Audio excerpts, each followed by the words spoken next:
ঐক্যফ্রন্ট ছাড়ছে BNP.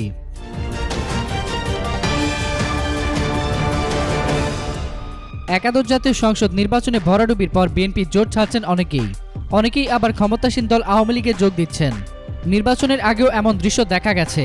BNP senior অনেক নেতাই বলছেন ডক্টর কামাল ও মির্জা ফখরুলের ভুল কৌশলের মাসুল দিতে হচ্ছে পুরো দলকে।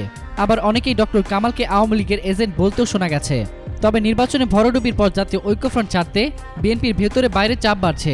20 দলীয় জোটের সমন্বয়ক অলি আহমেদ বলেছেন, জনবিচ্ছিন্ন ব্যক্তিদের সঙ্গে জোট করে রাজনৈতিকভাবে ঘুরে দাঁড়ানোর সুযোগ নেই। এদিকে ঐক্যফ্রন্টের শীর্ষ নেতা ডক্টর কামাল হোসেনের বক্তব্যে আওয়ামী লীগের কথায় প্রতিধ্বনিত হচ্ছে বলে মনে করেছেন বিএনপির ভাইস চেয়ারম্যান হাফিজ উদ্দিন আহমেদ। ভোটের প্রায় 2 সপ্তাহ পর জামায়াতে ইসলামীকে সঙ্গে নিয়ে নির্বাচনে অংশ নেওয়া ভুল ছিল বলে স্বীকার করেছেন জাতীয় ঐক্যফ্রন্টের শীর্ষ নেতা ডক্টর কামাল হোসেন। পাশাপাশি অপরাধী সংগঠনটি সঙ্গ ছাড়তেও বিএনপিকে চাপ দেওয়ার কথাও জানান তিনি।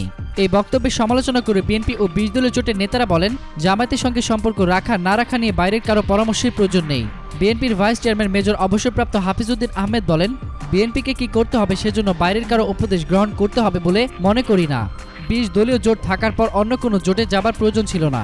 এলডিপি চেয়ারম্যান কর্নেল অলি আহমেদ বলেন, আমি তো মনে করি না তাদের প্রেশার ক্রিয়েট করার মতো কোনো শক্তি আছে, কারণ তাদের দলীয় কোনো অবস্থান নেই।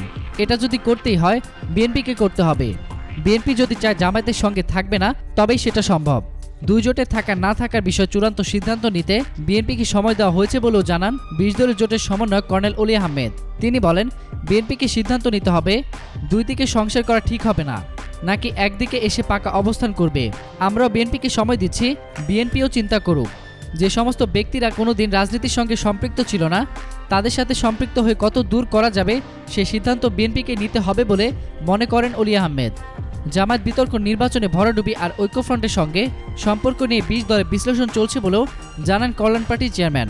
কল্যাণ পার্টির chairman major general Syed Mohammad Ibrahim বলেন, এখন কাজ হলো চিন্তা করা, আত্মসমালোচনা করা। একটা বিপর্যয় যার জন্য 20 দলীয় জোট বা বিএনপি মানসিকভাবে হয়তো প্রস্তুত ছিল না। এবার কৌশলে ভুল করলে বিএনপির সামনে আরও বিপদ অপেক্ষা করছে বলেও সতর্ক করেন 20 দলীয় জোটের শরিকরা। এতক্ষণ ফ্রিকি নিউজের সঙ্গে থাকার জন্য আপনাদের সবাইকে ধন্যবাদ।